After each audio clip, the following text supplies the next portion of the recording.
Alright everybody, so here we are. As promised, this is a video about my curing chamber setup. Today I'll be walking you through the different modifications that I've made to accurately control the humidity and temperature of the chamber. Also the different pieces of equipment, the hydrocouples and thermocouples that I've purchased in order to maintain the things that we need to maintain in order to make some nice charcuterie here at home. So the first thing that I started with, this is a mini fridge. You can also find them called dorm fridges. I got this from a friend of my parents. He was moving and was going to throw it away, so I took it off his hands. Now this fridge is different than the refrigerators that you have at home with the freezer on top and your refrigerator on the bottom. Those refrigerators work on a forced cold air system where there's a fan that comes in and blows across a coil and moves that cooled air, circulates it throughout your fridge. Now there are other videos online how to convert those refrigerators into curing chambers. It's a little bit different process. You need much more humidification control because you're bringing that dry cold air into the environment, as opposed to this refrigerator, which works by cooling a back panel inside. I'll open this up real quick here and show you guys. So how this refrigerator works, you can see the lines, the coils along the back side of the refrigerator here. Now what that does is that back panel actually becomes cold, and that's how the fridge maintains the temperature.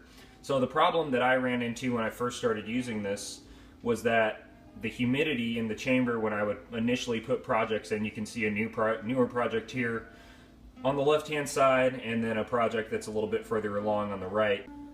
So the problem that I had when I initially started using this refrigerator for my curing projects was that ice would form on the back side here when the refrigerator would go into its cool cycle. So the thing that I've done to control that is I have added a mesh bag back here. What I did, you can see, is I took some cheesecloth, I wove it through, just made a little sack using my butcher's nuts, and I filled this with a quick dry desiccant product, usually used for basement drying, things of that nature. And you can see I've hung it directly above the water drainage hole. And what that allows me to do is, as that cold air condenses against the backside here, the moisture gets absorbed into this sack and the desiccant drips down here into the exit hole. Now when I first made this modification, my overflow tray on the back side of the refrigerator, where your water moisture drops down into, was filling up rather quickly. So I made a pretty easy setup here that allows for it to drain. This is just an old jar, plastic jar, and this is some medical tubing that I found. And what I did is I've just connected that to the drain, so it's not draining into a tray, it's actually coming and draining into this jar. And you can see the amount of liquid in here. That's about 2 weeks worth of liquid. Takes about 6 months for this jar to fill up, and then I empty it. And whenever my sack of desiccant is getting rather low, what I'll end up doing is putting some more in there, and what that allows me to do is more accurately maintain the humidity inside my cure chamber. So the things that I've done to modify this fridge, it only took a couple pieces of equipment. This is a Hum 1 model. It's by C.A.P. It's the simplest model that I could find for home use, and how it works is it just runs off 110 volt charge right here. So it's just plugged into a power strip on the outside of my fridge. And what this does is I have my humidity control set here. I can set it anywhere plus minus 4 or 5% humidity.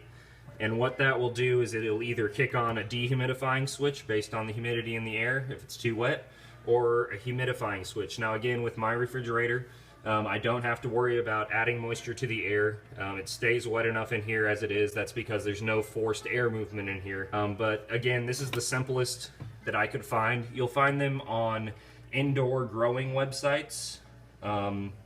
People use these if they are doing a hydroponic operation inside a closed space. So that's the best place to find them. Again, this was the simplest model that I could find. It runs off regular power. You don't need an amp in between, which is very nice. And so what I've done here is, you can see when my dehumidifier kicks on, if I turn my humidity setting down, what it will do is it'll come to the humidifying power switch, it'll come out here, and it will activate this computer fan that I installed.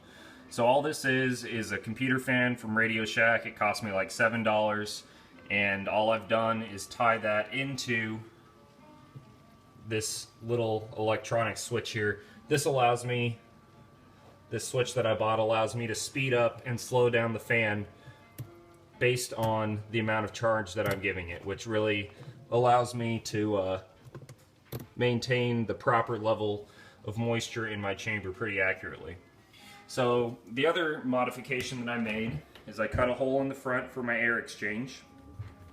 And again, because my chamber is so wet naturally, I don't need to focus on humidifying my air. If I was using a different setup, I wouldn't have drilled a hole on the outside.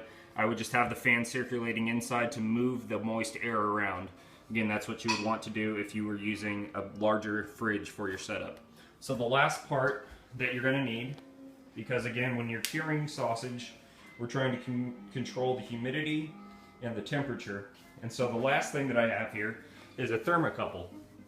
Again, it runs on the same principle as our hygrometer. So there's a dial, and all I do is choose the temperature setting. It comes in, and this one is by Johnson Controls. I'll put the details in the write-up below the video so you can see what these cost. It's fairly cheap and simple to put together. This is the Thermometer Probe. It's just a copper probe that hangs in the middle of the chamber, maintains that temperature. And the easy thing about this setup is you don't have to do anything with the internal electronics of your curing chamber. This is called piggyback outlet. So your thermocouple plugs in, and your refrigerator, the 110 volt original factory refrigerator, plugs right into the back side of this. So I didn't have to go into the back side of the fridge, I didn't have to tie any electronics in, I just plug two things in and I'm ready to go. Now the last thing is that I've connected a power source from my 110 volt outlet. It comes in to my power strip here, and that just powers all of the electronics that I have the fridge running on. So it's a pretty simple setup. Again, this is a completely different strategy than you would need to use if you were using a forced cold air refrigeration system. If you were doing that, you could use the same parts, the Johnson Controls thermocouple, the C.A.P. hygrometer. It would do the exact same thing. You would just need to attach a humidifier to it. The ultrasonic are the best for that, but again, in my system, I have never run into a situation where my air is too dry.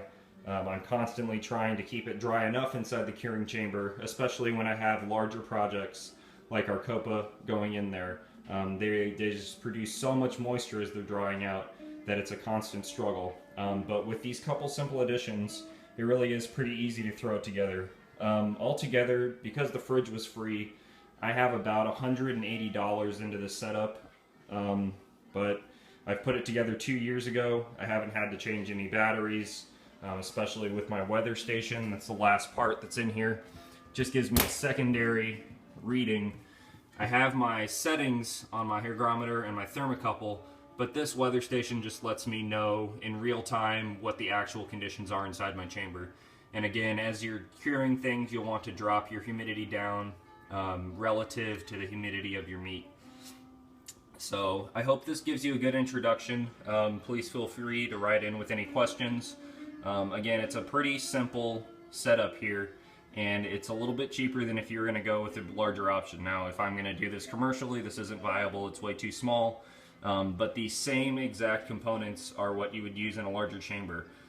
You would just need bigger equipment to go with it. So I hope this helps, and happy home charcuterie making.